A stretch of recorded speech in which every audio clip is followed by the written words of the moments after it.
Thank you for joining me again today, everybody. My name is Ed Trevors. I'm an Anglican priest in the Diocese of Nova Scotia in Prince Edward Island.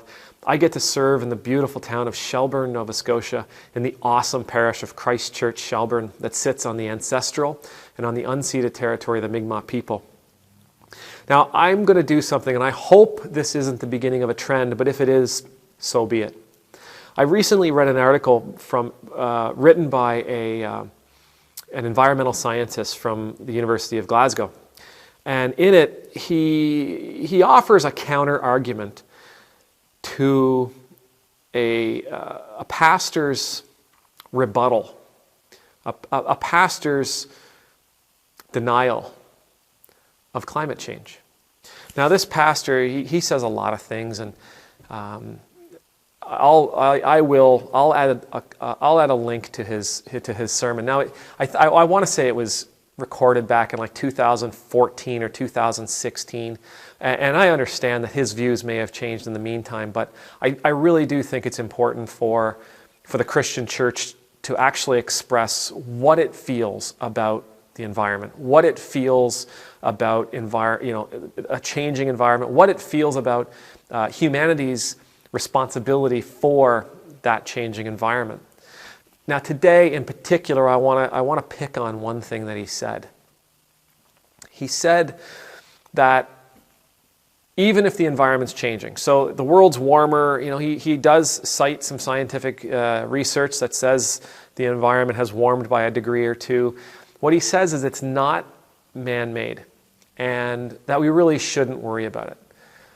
He goes on to explain his own theological belief that the world was never meant to be, it was never meant to be indisposable, that it was meant for us to use up, not just to use and to manage and to steward, but rather to use up.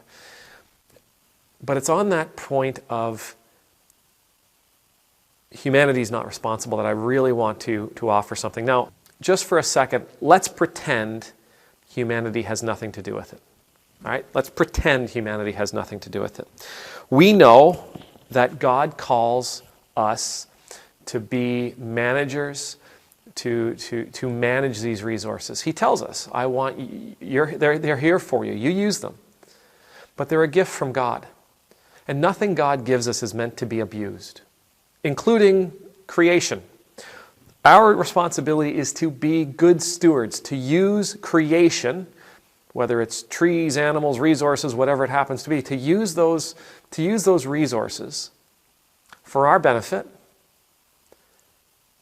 without abusing them. For our benefit while maintaining them and managing them and keeping them healthy. I mean, what good is a steward that uses up everything for themselves and leaves crap behind? They're no good. They're not good managers. They are not good stewards. We are called to be good stewards. Yes, you can use them, but you need to take care of them. You need to maintain them. You need to keep them healthy. Quick story.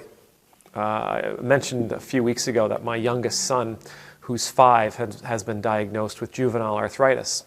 And when he has a flare-up, what happens is his knees swell. They look like, he's got these tiny little legs, and he's got these great big kneecaps that look like grapefruits.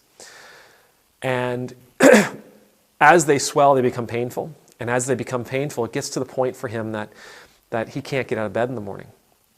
He can't go to the bathroom by himself. He can't stand up. Right? He can't get dressed. It takes him about 2 to 3 hours of movement just to loosen them so that he can put some weight on them without crying. Now imagine. Now, I'm not the reason why he has juvenile arthritis. I didn't give him juvenile arthritis. He has it for a reason that the doctors don't quite understand, and we may never know. But if I applied that pastor's sentiment that while the climate may be changing, it's not our fault, and therefore we shouldn't worry about it, even as stewards. If I applied that to my parental role, it's not my fault my son has juvenile arthritis. Should I then tell him that, okay, well, you got to get yourself out of bed? You deal with it. Should I not stand beside him and hold him up while he's using the bathroom? That's foolish. That's silly. It's stupid is what it is. It's cold-hearted and it's stupid. My son, I believe, my son has been given to me by God. I am called to be a good father figure. I'm called to be a good parent to him. And if I'm going to be a good parent to him, I need to make sure that he's taken care of. I need to make sure that I'm doing everything I possibly can, no matter if it's my fault or not, to take away his discomfort. I need to do absolutely everything I can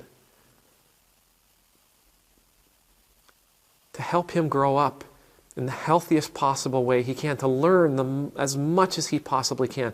I need to do everything I possibly can to make him to help him grow into a good man. It doesn't matter if his illnesses are my fault. It doesn't matter if his issues are my fault. None of that matters. It's my job. I am a steward of my children. We are stewards of this environment. It doesn't matter if we are the ones that are responsible for it or not.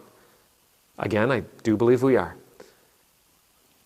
Our responsibility as stewards, if this environment is collapsing, if species are dying, if global warming is a thing, even if it's not my responsibility, I should be working diligent as God's steward in this world to do everything I can to ensure the health of this world. At no point would a steward ever say, don't worry about it. Relax. Don't worry about it. In the coming weeks, I'm going to come back to this sermon again because it is bothering me. Despite how old it is bothering me. In the comments below, though, I'd love to hear your take on the environment. I'd love to hear what you're doing personally, what you are doing personally to reduce your carbon footprint. What actions are you taking to be a good steward of this world? May the Lord bless you. May the Lord keep you. May the Lord make his face shine upon you and be gracious to you. May the Lord lift up his countenance upon you, and may you know the peace of always being in God's presence. And I pray that as the good steward of this creation that has been entrusted to you, that you are doing all in your power to manage it as God would ask us to manage any of the gifts that he gives us. Amen.